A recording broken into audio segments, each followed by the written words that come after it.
Hello fellow travelers, Graham here. Today we're going to explore the spookier side of Vancouver by looking at the ghost stories of Stanley Park, starting with DEADMAN'S Island right behind me.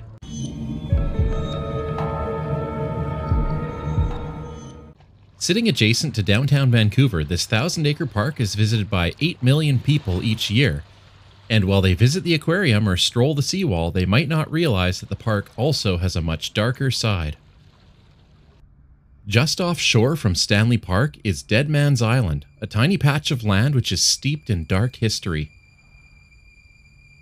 It may not look like it from a distance, but DEADMAN'S Island in Cole Harbour is one of the most haunted places in the province of British Columbia. In the 1700s, this island was the site of a massacre of more than 200 Northern Salish warriors who were slaughtered during a battle with their rival Southern Salish tribe. The island later became a Coast Salish burial site with cedar coffins suspended from the branches of the tall evergreen trees on the island. In 1860, John Morton set out to explore the island, which was up for sale by the government. When he arrived, he found hundreds of red cedar boxes scattered throughout the trees. And he discovered just how decrepit they were. When he reached up and touched one, it crumbled, showering him with the bones of its long-deceased inhabitant.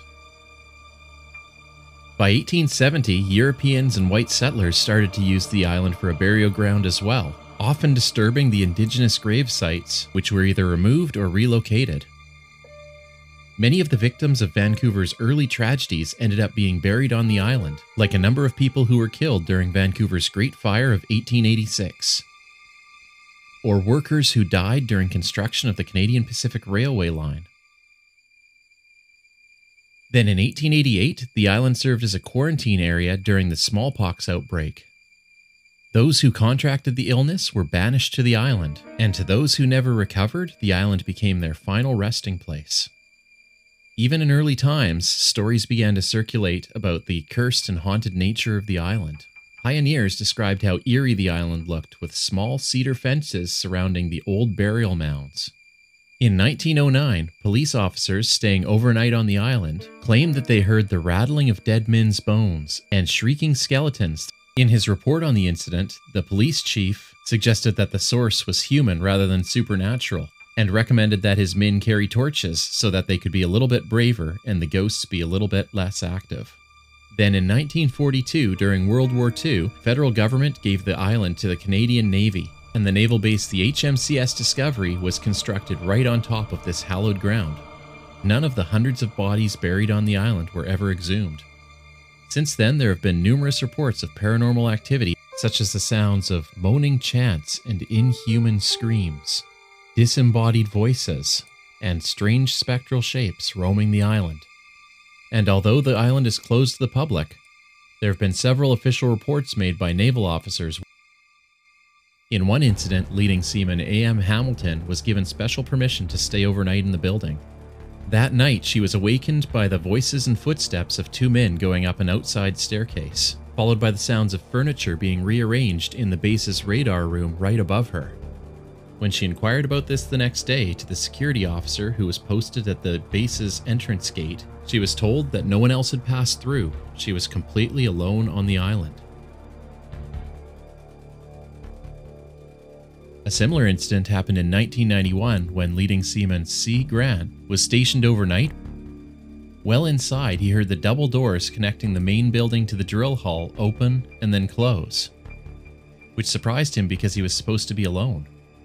A search of the building proved that no one else was there, and he also confirmed that all of the exterior doors were locked.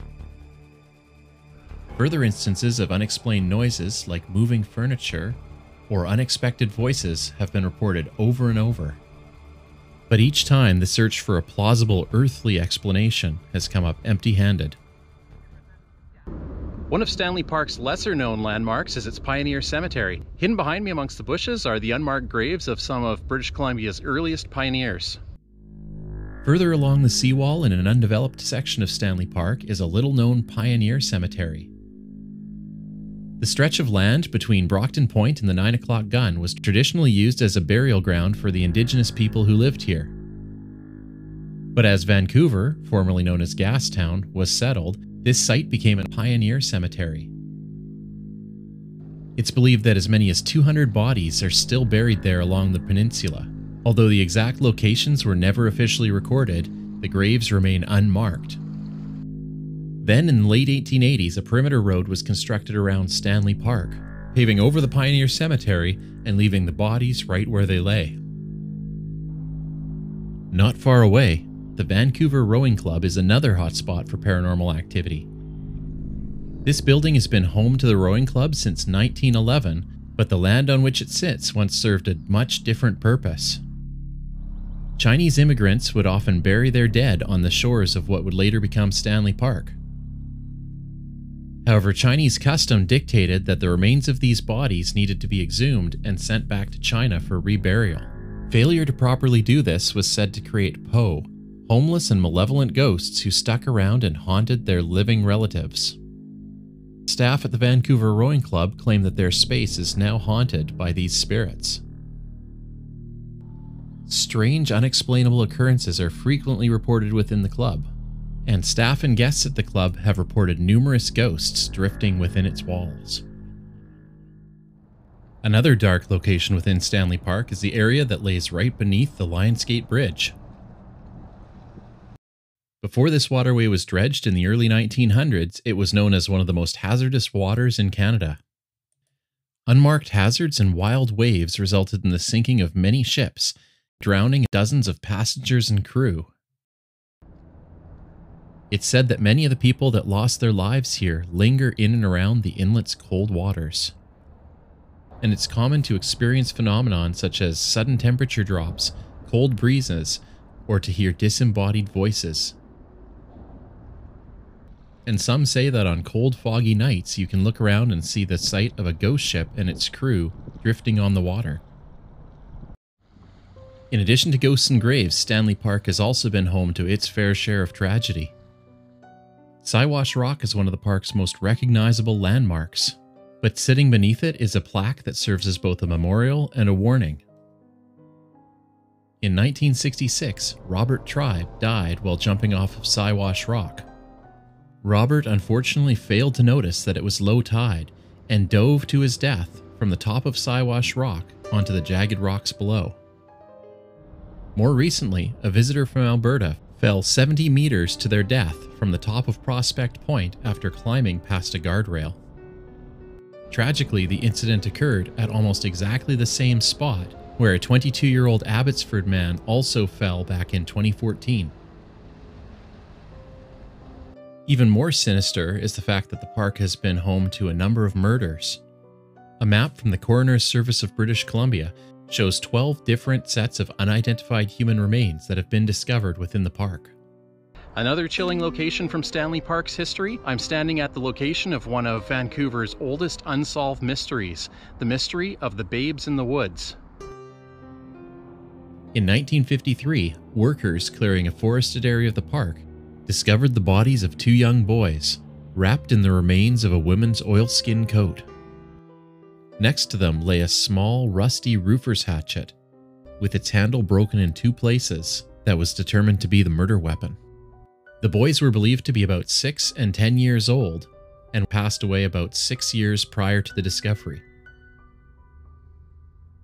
Progress on the case was held up when medical examiners accidentally concluded that one of the victims was male and one was female.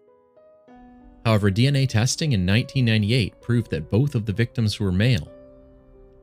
Despite this discovery, the case remains unsolved. So next time you visit Stanley Park to enjoy the seawall and the stunning views of downtown Vancouver, take a moment to remember that this park also has a much darker side. Remember to keep exploring, and until next time, it's time to exit through the gift shop.